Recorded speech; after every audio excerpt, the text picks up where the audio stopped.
Welcome to the Volpe Report podcast, the state's premier public affairs show dedicated to the topics that matter most to Pennsylvanians. I'm your host, Chuck Volpe. Join us now as we speak to this week's guest. The following half-hour show is a paid political program and is not endorsed by this station, management, or staff. The following program is brought to you by Excalibur Insurance Management Services. It is truly my pleasure to welcome to today's show Florida Governor Ron DeSantis. As my viewers may remember, I served on Governor DeSantis' national board for his presidential run in 2024. And while I dedicated numerous shows to that endeavor, from an insider's perspective, this is the first time that the governor has actually appeared in person on my show. I had become enamored with the Florida governor back in the dark days of 2020, with COVID-19 shutting down life as we knew it. I watched as our governor in Pennsylvania, Tom Wolf, go a long way toward destroying our state, and none of it was necessary. Of course, Governor Wolf now claims that hindsight is 20/20, and he's right, and how he wished he could have a do-over. Don't we all? While this disaster was going on in Pennsylvania, I watched from afar Florida Governor Ron DeSantis steward his state through those dark days in a way that speaks to what good leadership can do, and how the personal decisions of a leader can enhance or destroy people's lives, the latter of which occurred in Pennsylvania. So who was this leader, Ron DeSantis, that I was drawn to? You need to know his backstory. Believe it or not, his roots from his parents are from Western Pennsylvania. And although they were from here, he was actually born when they moved to Florida in Jacksonville, but he grew up in the Tampa Bay area. As a young boy, Ron DeSantis had a talent for baseball and played for the Dunedin Little League, who went on to become Florida state champions in Little League, representing Florida in the Little League World Series right here in Williamsport, Pennsylvania. The governor graduated from Dunedin High School, and he then went on to the Ivy Leagues, graduating from Yale University with a Bachelor of Arts in History, magna cum laude. While at Yale, DeSantis was also captain of Yale's baseball team, leading the team in hitting his senior year. He is also a member of Yale's Delta Kappa Epsilon fraternity, as well as the St. Elmo Society, one of Yale's secret societies. He then went on to Harvard Law School, earning his Juris Doctorate cum laude and becoming a lawyer. He then joined the Navy and served in the JAG Corps, JAG meaning the Judge Advocate General Corps, serving as legal advisor to SEAL Team 1. Ron then went on to be stationed in a joint task force at Guantanamo Bay, Cuba, before he was ultimately deployed to Iraq. Upon his return from duty, the United States Attorney General appointed Ron DeSantis to serve as a special assistant United States Attorney for the Middle District of Florida. The governor was first attracted to public service in his attempt for Congress in 2012, which he won, and was then reelected in 2014 and 2016. During his tenure, he was a founding member of what's today still called the Freedom Caucus, one of the most influential caucuses in the Republican House. In 2018, DeSantis ran for governor of Florida, winning election in a tight race. In 2022, he was reelected, but this time Governor DeSantis won that race by one of the largest margins in Florida history. In 2023, Ron DeSantis announced his candidacy for the Republican nomination for President of the United States. And after entering several primaries, a couple of which one particular, Iowa, I was directly involved in, if you remember myself. I spoke for the governor at the Iowa caucuses on a night in which that election occurred. It was minus 38-degree wind chill. I remember it well. He later withdrew and then finally endorsed President Donald Trump, who then went on to become our current president of the United States. We think you'll enjoy today's show and give you a different perspective as we discuss some of the issues we face here in Pennsylvania and how the governor has handled them in Florida.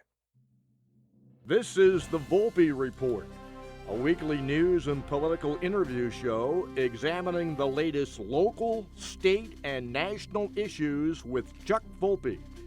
Insightful, informative, controversial, the area's premier political talk show, the Volpe Report. Governor, welcome to the Volpe Report. Hey, thanks for having me. It's my pleasure. I am used to seeing on all of the national news and watch you often. It's good to have you in our Northeast and Central Pennsylvania media market. And before I start hitting you with questions and giving you effectively the mic, I think it not inappropriate to tell my audience our relationship. I sat here 13 years of this show, Governor, and I sat here in the dark days of 2020 when I watched our governor in Pennsylvania effectively destroy Pennsylvania. He shut down businesses. Fourth and fifth generation family businesses were wiped out. Family members were not allowed to visit sick relatives in the hospital or be at their bedside as they were dying or go to their funeral. Disgraceful on 1,000 different fronts. While all that was going on, I was attracted to a young governor in Florida named Ron DeSantis and what you were doing in your state. And it was a light in a darkness. And then I watched what you continue to do, like when you took on all the powers of woke academia and tech, when you took on Disney, no less, on your parental rights bill. You were a beacon of freedom at a time of darkness. So when you decided to run for president, I talked to Nick Sinatra. I said, sign me up for this man. And, of course, I was at Four Seasons. I was at Park City. And I lastly will say I had the honor of speaking for you about 30 miles east of Des Moines on minus 38 wind chills on that January night. So it's been nothing but an honor and privilege to support your endeavors as governor of Florida and as president. And, again, thank you for doing me the honor of being on this show. No, we appreciate it. And honestly, you know, what you've said, particularly about those dark days of COVID, because the world really went off its rocker. And, you know, it's one thing in those early days, not knowing what you're dealing with, you know, to exercise some caution. But that quickly turned into a perpetual lockdown being advocated by people like Dr. Fauci. They just didn't want kids in school at all. Like what? You weren't allowed to earn a living. You had to wear a mask everywhere. There was no scientific basis for it, but the narrative, that was the most powerful narrative that I've dealt with in politics. It was all consuming. Everything we did to buck that, even though it was the right decision, was tremendously unpopular because it got massive negative media, not just in Florida, nationally and internationally, because we were cutting against the narrative. And I think what it was is these people didn't want a test case like Florida to show that what they were advocating ultimately wasn't going to be effective. And so we were able to do that. And, you know, our state, I can list, we're #1 economy 3 years in a row, #1 education, freedom, higher ed, all these different things. And that involves a lot of policy. And you mentioned some of the policy, but the reason why we've shot the way we have is because we went hard against the grain in COVID. We took a stand. A lot of people thought I was ruining my governorship and wouldn't be able to get reelected because they weren't popular at the time. But I stood and I said, listen, this is when people need me. These people's businesses, the kids need to be in school. They're playing sports. People need to earn a living. If I can't stand up for that, even if it's not easy for me, then I'm not a leader, and I've got to be willing to lead in this situation. And so now in Florida, people will look back. No one will admit they opposed me on forcing schools to remain open or any of this other stuff. They all kind of forget that they were opposed, but many people were opposed, and not just Democrats and media, many of the Republicans as well. Agreed, Governor. Well, let me say this. You know, if you look at the mass exodus from blue states, from sanctuary cities, they're fleeing New York, they're fleeing California, and they're headed down your way, and they're headed to Texas. So I'd like you to talk about what you've seen with people coming into your state. That to me is the folks have rendered their verdict. Hindsight, if it is 2020, look back 6 years, they've taken their stake of where California and New York and Massachusetts are. So comment on that, if you would. Well, look, I think you know, and a lot of your viewers, I mean, there's always been kind of a natural evolution of people, particularly from the Northeast, moving to Florida on certain time scale. A lot of people would retire. I mean, you know, my father was from Western Pennsylvania. My mom's from Youngstown, Ohio. Even growing up, I would find people from New Jersey, from Pennsylvania, from Ohio. That was kind of common. But I think what happened during COVID was we started seeing like California license plates showing up. We had never seen that in Florida.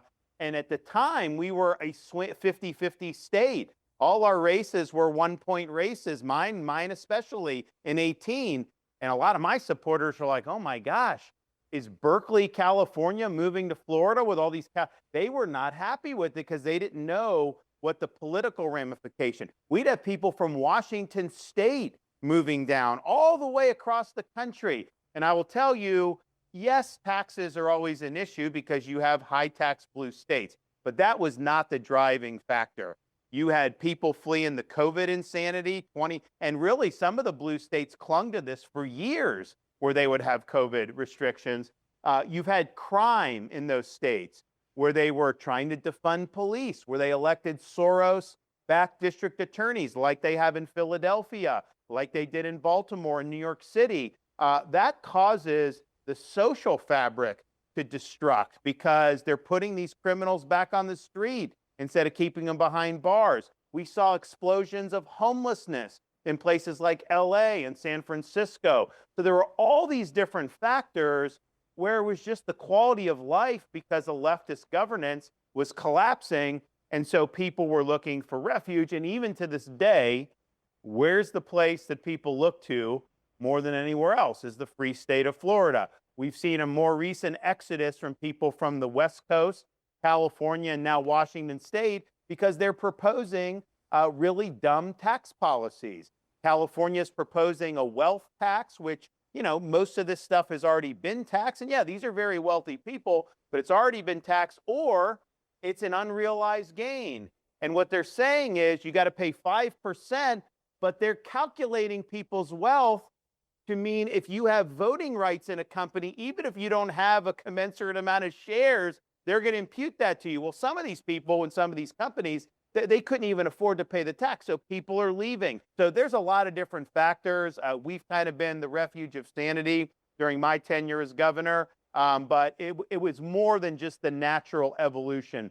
It was not hard when I was growing up finding people from New York, New Jersey, Pennsylvania, and Florida. To see all the Californians, to see some of the things we've seen, that's showing you, yes, I'm proud of what we've done. I think we've done a lot of good things, but make no mistake about it. You know, this is partially a response to the pathology of leftist governance and what it does to people's quality of life. Agreed, Governor. A couple of comments. One comment is you started earlier on talking about how highly ranked in every measurable metric you are in Florida. First in this, first in that. Well, let's juxtapose Pennsylvania. 38th in economic development, 39th in education, and 41st overall. The other thing is, in some of your comments, you know what bothers me, Governor? You talked about the high taxes and the wealth taxes and in taxing, gains and all that. But here's the bigger problem I have. We can debate or talk about that. Those funds, the taxes they're raising, aren't even for American citizens. They're not for American veterans that are homeless and dying on grates. And that, to me, is profoundly wrong. And when President Trump gave his State of the Union, I think there were a lot of wonderful moments. If you needed to know the difference between the left and the right, and conservatives and liberals and progressives, when he said he thought the primary purpose of American government is to be for American citizens and to protect them, not illegal aliens, and every single Democrat on that side didn't stand up and cheer, and he looked at them and he said, these people are crazy. And you know what? Can you give me an explanation for it other than crazy? Well, it's a combination of leftist ideology. They believe, hey, we're citizens of the world. The borders don't matter. You can come and go. So part of it's ideological, part of it's political and a pursuit of power. They believe if they're bringing in people illegally, then they could end up converting them into Democrat voters for the party and expand the base, their political base. But just think about how nuts this is. California, because of the governor and the legislature there, they're spending billions of dollars to fund health care insurance for illegal aliens. Think about average hardworking people, how much their insurance has gone up over the last 10 or 15 years. And yet California is picking up the tab for people who not only are not citizens of this country, but came to this country illegally. Think about like 120 years ago. You have people coming from different European countries to Ellis Island. A lot of those people ended up going back because You had to work, you had to make it. There was no welfare. And if you weren't able to do that, they weren't going to bail you out. And now it's like they're inviting people to come illegally to states like California and then paying them to have all these benefits. You couldn't do it any more different than what they did in this country 100, 120 years ago. No question, Governor. One thing before we get into a couple of other issues I want to touch base with you on, I was reading recently, and I think it's significant. We have real issues in Pennsylvania with our infrastructure pertaining to health care. It's a big issue here, and I was attracted. You just have come up with almost a $500 million for nursing programs. So $485 million, I think I read. Can you talk about that? Because we don't have enough nurses. There's a shortage of nurses around here. It's an epidemic. Please. Well, part of it is when I became governor, I'm like, listen, going to a 4-year traditional brick and ivy college is great in many respects, although there's a lot of those that are doing worthless degrees, having these kids go deep into debt. We don't want that. Our universities in Florida, we have the lowest tuition for in-state in the country. It's about $6,300 a year. Hasn't gone up a cent since I've been governor. We're proud of that. But we want workforce education as well. And that can be even more important in terms of giving our young people an ability to succeed. And so the nursing emphasis really grew out of that. You know, my mom was a nurse for 40 years. It's something that's important, and we knew it was important. Then COVID happened, and man, the shortage of nurses, it was unbelievable because they'd have these agencies would send them around the country. Some of them could make, money by being a traveling nurse, but the hospitals didn't have what they needed. And so, all right, we got to produce more. So we've been able to dramatically increase our production of qualified nurses in a variety of programs. And it's just something that's important, especially for a state that continues to grow like ours, and a state. And look, Pennsylvania skews older too. Florida skews old. I mean, we're one of the older states in the country. And so that's been a good use of our programs and funding. And it's paid big dividends already, but I think it's going to do even more in the future. No question. Well, let's segue right into another area that, again, hits hard here in Pennsylvania, as we talked briefly off air, property taxes. You just mentioned an older population. We have one of the oldest in the country, like Florida. Talk about what you've just done to the property tax issue in Florida. I think that's worth hearing here in Pennsylvania. Well, look, I mean, part of it is, we do have affordability problems in this country after all the Biden inflation and everything that happened over many years. And groceries have gotten more expensive. State government cannot control the cost of groceries. If we try to, it'll backfire. We see how volatile oil can be and gas prices. That's not something that a state government can control. So a lot of the things that have really, I think, pinched people are just things that a state government through policy is not going to be able to deliver because it would be command and control. But the one thing we control, the one thing we, the people, through our Constitution control is tax. That is not about the market. That is just about what we decide we're going to let happen in our state. So property taxes in Florida are local. The state of Florida, we don't get anything from property tax. It all goes to local governments. But what's happened in Florida is we've had a population boom. We've had a real estate rush. Home prices have gone up nationwide, but in Florida, it was like rocket fuel, right? Because these people are selling in California and New Jersey, and they're coming down. And so that's gone, which, if you own that home in some respects can be good. But the flip side of that is they value your house higher. So they charge you more for property taxes, particularly if you've purchased one in the last 5 years. Man, your tax basis is high. So we have something in Florida called homestead protection, which if you do that, it limits the increases that they can assess your property. And that's beneficial, but it still goes up as values rise. And it's something that people have struggled with. And so we said we want to do something about it. How could it be that you're somebody that you've paid taxes on a house, now you can't afford it? What, the government can take your house? That means you don't really own your house. And so we want to make sure people can own their house. Now people say, you can't do that. How is it going to work? Listen to this. When I became governor in 2019, local governments in Florida took in $32 billion in property tax revenue. Today it's $60 billion. So it's almost doubled in 7 years. And not even, a lot of that isn't even increases in the millage rate. It's just the assessments and the increase in the value. So if you go back 7 years, oh, we've had population growth, we've had inflation, fine. Account for population growth, account for inflation, even throw in a few percent on top of that. That wouldn't get you to 60 from 32 billion. It'd get you to maybe 45, 46 billion. So our Florida residents and their primary homestead, their primary resident, that's about a third of all that property tax revenue, a little less than that. So you literally could eliminate it and end up with spending levels that were basically the same as 2019. Did we not have schools in 2019? Did we not have police? Of course we did. So you can do it. But here's another problem. If we don't do this year, it's got to go on the ballot and everything, people got to vote. But if we don't do it this year, in 5 years, they're going to be taking in 85 billion. So to go from 32 billion to 85 billion in 15 or 16 years, that is not sustainable.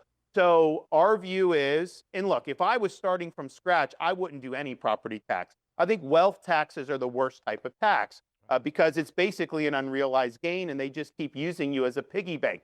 But we are where we are.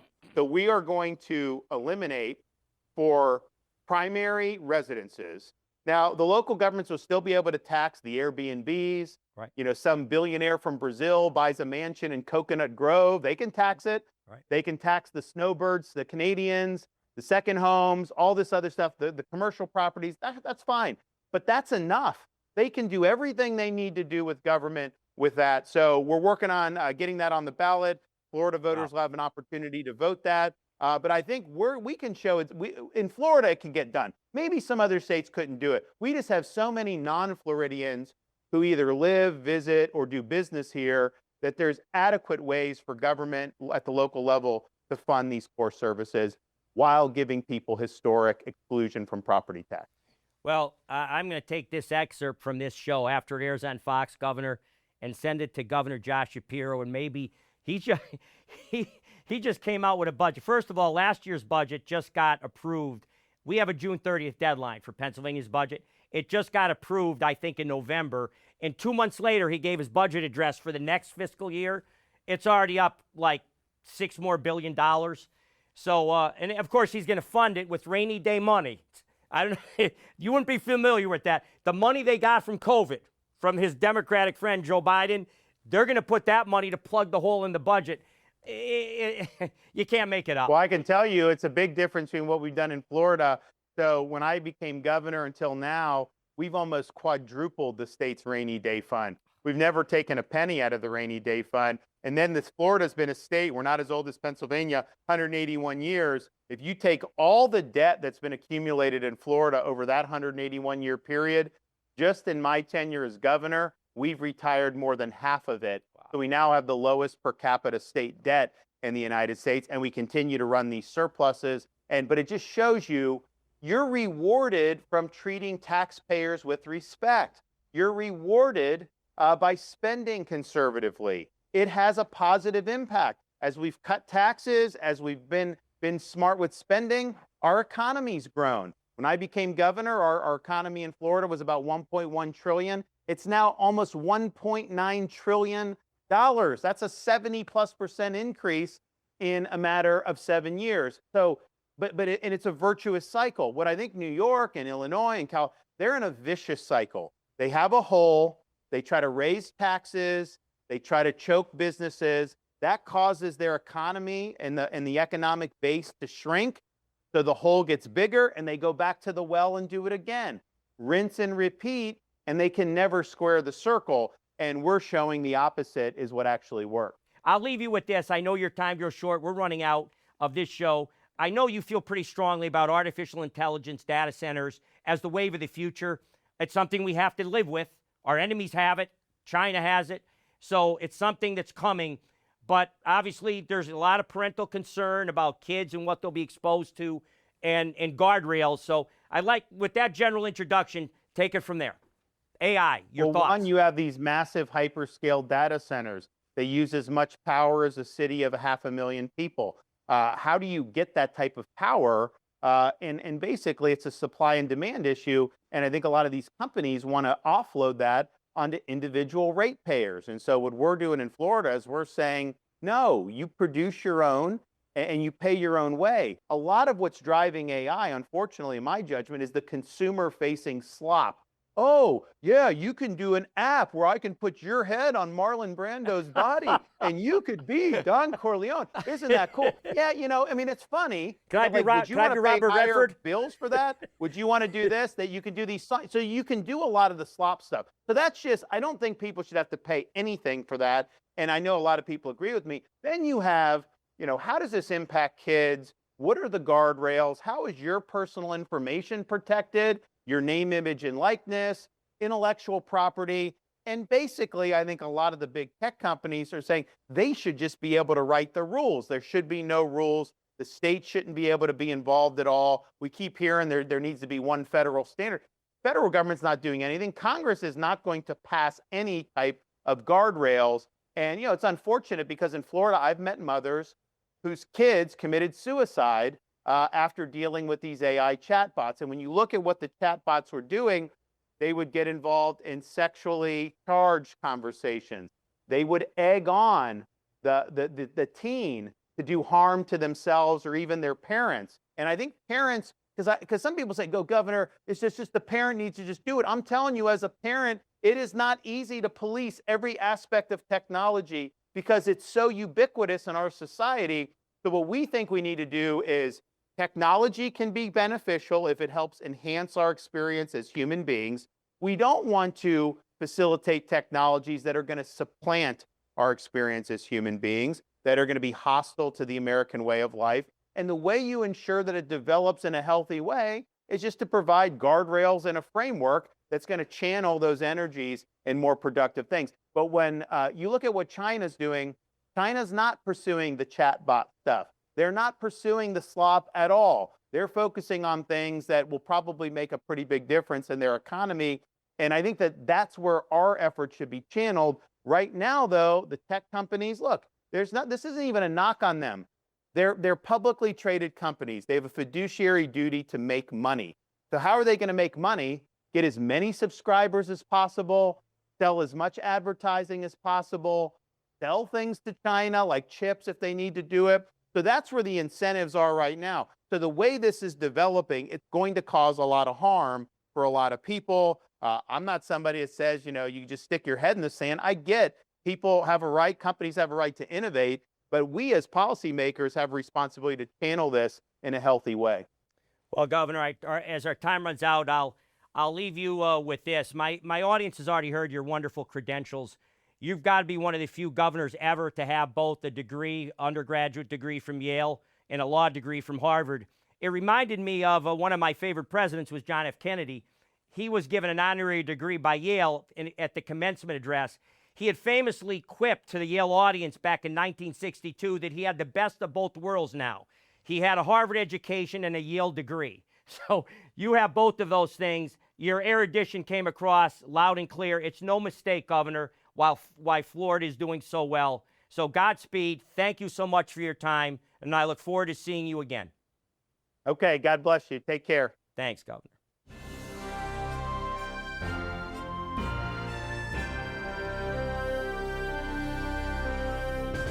Thanks for joining us for this edition of the Volpe Report podcast. Be sure to visit our YouTube and Facebook pages for upcoming episodes. You can catch up on the Volpe Report podcast on your favorite podcast provider.